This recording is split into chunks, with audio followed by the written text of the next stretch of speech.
Please note, before we begin, the following mock ship check demonstrations are intended for educational purposes only.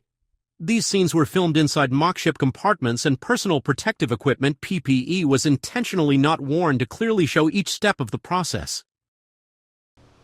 All right, what we're looking for, what was the door number? 1 TAC 45 TAC 0, correct? Yes, sir. All right, so how will we identify this door? If you notice above the door, it says 145 TAC 0, right? Yes, sir. And it's access to this space, 1 TAC 43 TAC 0 echo, so we know this leads into the engineering space, right? Yes, sir. So they're saying that we got some damage on this door. They want to replace the whole door in the frame, all right? So first thing we want to look at is you want to make sure that you annotate the door size. It's going to be like a 26 by 66. This is a watertight, quick acting. Material is steel.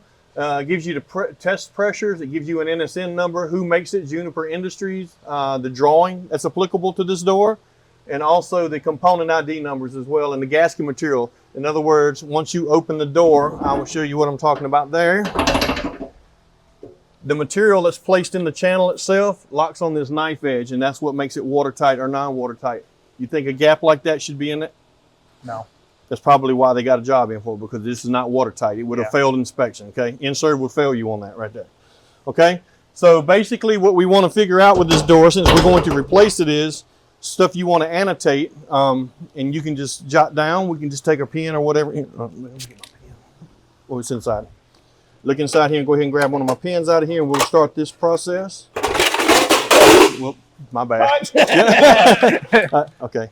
Just keep going. Just flip it over on the back. What we're going to do is just flip one over like you're writing. Just go ahead and flip it over. All right. So basically, when you identify a door, when we look at our ship check form, it's going to ask you the size, how many dogs it has, how many hinges it contains, and whether it's a right hand or a left hand door. Okay.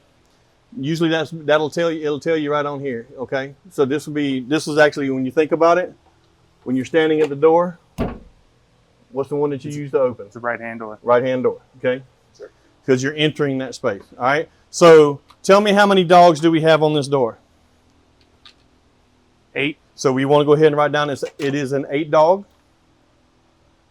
How many hinges? 2. 2 hinges. Quick acting watertight door, and you can just put QAWTD as an acronym, okay? And then you would just jot down or take a picture. This is all you really have to do. You don't even have to write down. As long as you can see it and take a picture of it, you take a picture of it with your camera at the time. All right, so basically what we want to do is we want to take a look on the inside of it now. We'd open up the door. Looks pretty good here, but we still want to replace it. The frame, since you see where the frame line runs right here, correct? So what do you think is going to have to be involved with removing? The installation is going to have to be moved back for them to cut this and weld this, correct? Yes, sir. Okay. So that would be said there. So we're up to this point right now. How could we validate what size door this is? How would you take that measurement? How do you know this is a 26 by 66 or a 30 by 66? Length and width. Okay. But where do you take the measurement? I'm going to give you the tape measure. We're going to cover this. Where would you think that we take the measurements from to figure that out? From the top of the door? Nope. To the bottom? No? Nope. You will start on the inside of the knife edge. The inside of the knife edge. And go all the way, actually start at the bottom down there. Put your tape upside down. There you go. Set it right on top of that beam.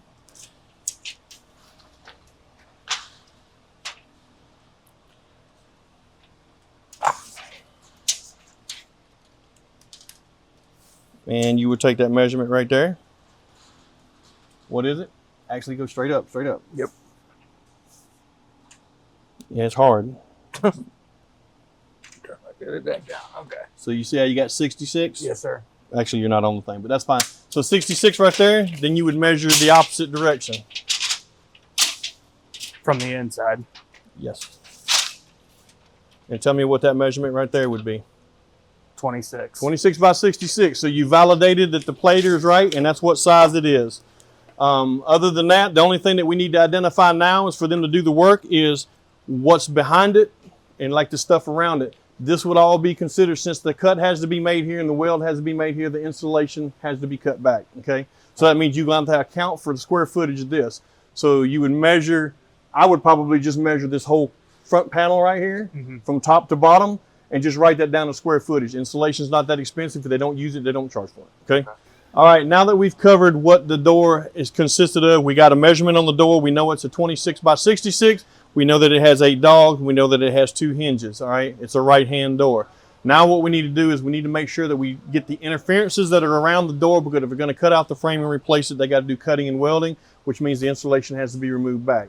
So what we want to do is, and I'll help you out with this, we're going to go ahead and make a pull across the top here, all the way to the other side. Tell me what that measurement is. 64. We'll just call it 5 foot. 5 foot? 5 We'll foot. say 5 foot. Okay, 5 foot by, and then we're going to do shorter sides. Just call it 1 foot. About a foot. And from there, see, you know that measurement. So just how you're going to get your square footage approximately. Am I going to the bottom of the... Go all the way to the bottom of the installation down there. Just call it to the nearest foot. Call it, what is it, 6 foot? 6 foot. Okay.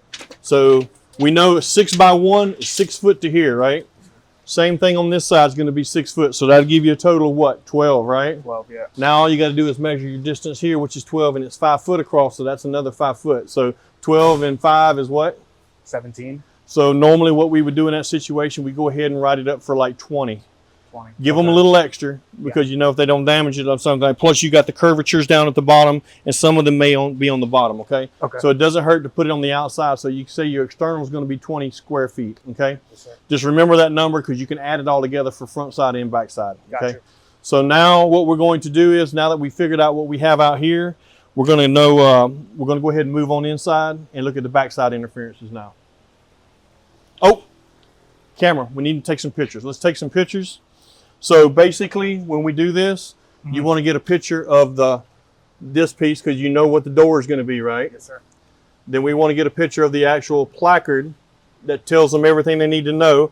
You want to look at your pictures too to make sure that they're readable. Sure. Okay. Then you want to do a stand back. We do stand backs where you get back from the door, where you can see the whole thing and anything that's around it.